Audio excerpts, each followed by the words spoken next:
Hey guys, welcome back to today's video. So today we're going to be looking at the polls from Friday, October 5th, and then I'm going to make a separate video discussing why the GOP is pretty much rebounding nationwide and mainly in Senate races, not so much the House, but actually some interesting results from the 538 currently predicted type model that we see there for the House races. And in fact, if the current leader wins in all of the House races, the Democrats would lose the House 218 to 217. So that is something that I want to point out in a separate video. We're going to talk about the polls just from today. Pretty much just House races, no Senate or governor races, but overall I do think that they do say something about the way that 2018 could go, mainly because these polls are from California, and this is the one state that the Democrats really think that they will have the most pickups in out of the rest of them. So these polls are pretty much covering the contested counties, which is not unexpected because they wouldn't really waste their money in a safe county. Some of these races have gotten a lot narrower than they were before. As you can hear, I am sniffing, so I've been sick for about a week now. For whatever reason, allergy season kicking in when it's not spring, so I guess it's natural. But overall, yeah, so I'm kind of suffering, kind of not. Apologize for the late upload. Things happened at school today, so had to stay after school pretty late. So I got back, and now I'm just making the video now. So let's go ahead and start off with our California 10th district poll that shows the Democrat ahead by 5%. So I don't know much about these districts, to be completely honest with you. I don't analyze each House district individually like I do the Senate races and the governor races, mainly because, again, there are 435. For me to cover the toss-up ones, I would be in the 100s at this point, and it would be pretty hard to actually get a gauge and remember every single individual candidate for these races themselves. So right now, when we're looking at these races, I'm probably going to be clicking on them and just figuring out the whole background behind the race. So this one currently has a Republican incumbent, and now a Democrat is leading by 5%. That's obviously not bad. Right now, when a Democrat leads against a Republican incumbent, we are pretty close to the election season, and unfortunately for Democrats, it does seem like the GOP is possibly rebounding. They're at their highest point they have been in months. I mean, 5 to 6 months in terms of the generic ballot, and that could be because of Brett Kavanaugh. And the excitement is there for the Democrats, but they need to capitalize on it. Unfortunately for them, they're not capitalizing on it the way they should be, and them trying to stop Kavanaugh from going through definitely is getting Republicans out and ready to vote, because if we look at the polls, they have narrowed down. Yes, it's still a lead for Democrats, but it's closer than it was before. So overall, when we're looking at these results, I guess, we have to keep that in mind. These can change. Before, it was like, okay, 30 days away, it's probably not going to change. At this point, anything is really possible because the Democrats are going down at this point. Yes, they can come back up, but the GOP is probably at one of its best stances that it's ever had in the 2018 general election, and that's unfortunate for Democrats because they are very close to the 2018 generals, and they were on track. They were on track to take back the House, possibly take the Senate or tie the Senate, and the governorships looked very optimistic for Democrats. Maybe not now, because this Kavanaugh thing definitely did hurt them. Right now, if we're looking at the overall California 10th district race, this is new, so this distracted me for a moment. Just looking at numbers here, Trump has the highest approval rating out of all of the main political leaders and has the least amount of spread. But right now, if we're looking at the California 10th district, this race likely could go to the Democrats, which is a gain for the Democratic Party, obviously. And right now, if we look at the House map, let's go ahead and bring it up real quick just so I can show you what type of map we're playing with here. Let's see, RCP House map. Right now, we have 194 GOP and 205 Democrats. So there are currently 2 Democratic seats in the toss-up column and 34 Republican seats there. As for the leaning Democratic column, they currently have 10 Republicans, and for the, I believe, likely Democrats, there are 3 Republicans. So right now, the Democrats have 13.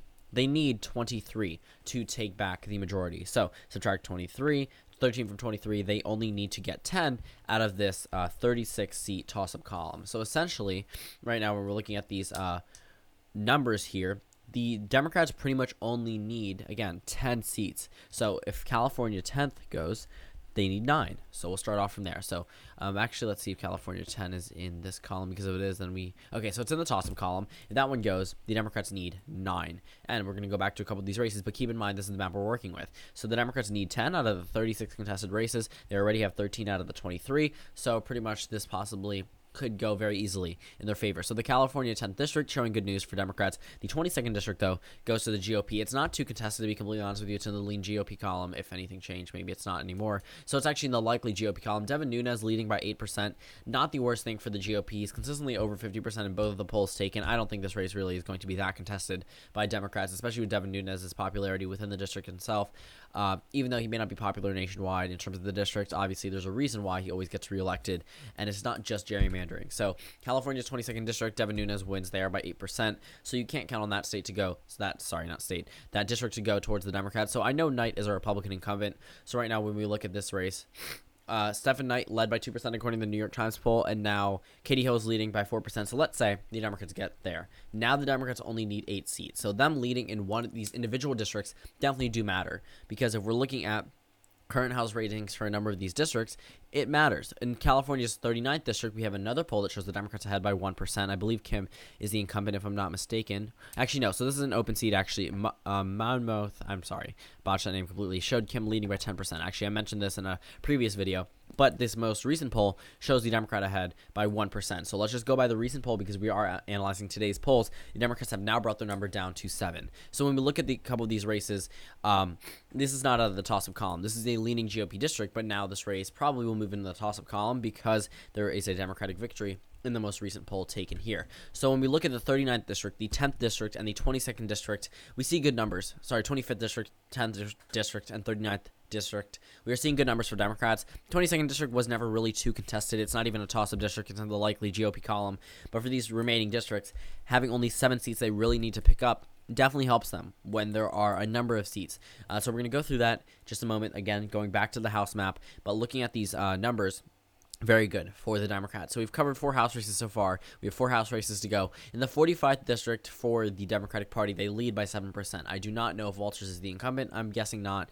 Okay, so actually is, but I'm incorrect about that. Sorry about that. But the New York Times poll showed Porter ahead by 5, and this Berkeley poll shows Porter ahead by 7. You can pretty much count that one going towards the Democratic Party. The Democrats have now narrowed the thing down to 6. They need 6 seats to take back the House, according to the ratings right now. This is currently rated as a toss-up. Again, California is a huge area that the Democrats definitely think they could get back in. Yes, it's stereotyped as a Democratic state, but these districts are going to be very hard for them, for good reason. So we go over to the 48th district. This is actually a tie, so not good or bad for the Democrats or the GOP. But with an incumbent, if there is one, then it really matters, because when we look at ties, that pretty much says that the incumbent's not as popular as they should be. They're not going to win. But right now we can just keep this one in the pure toss-up column. So the Democrats still need 6 seats, but this is rated as a toss-up. So the New York Times poll showed it as a tie.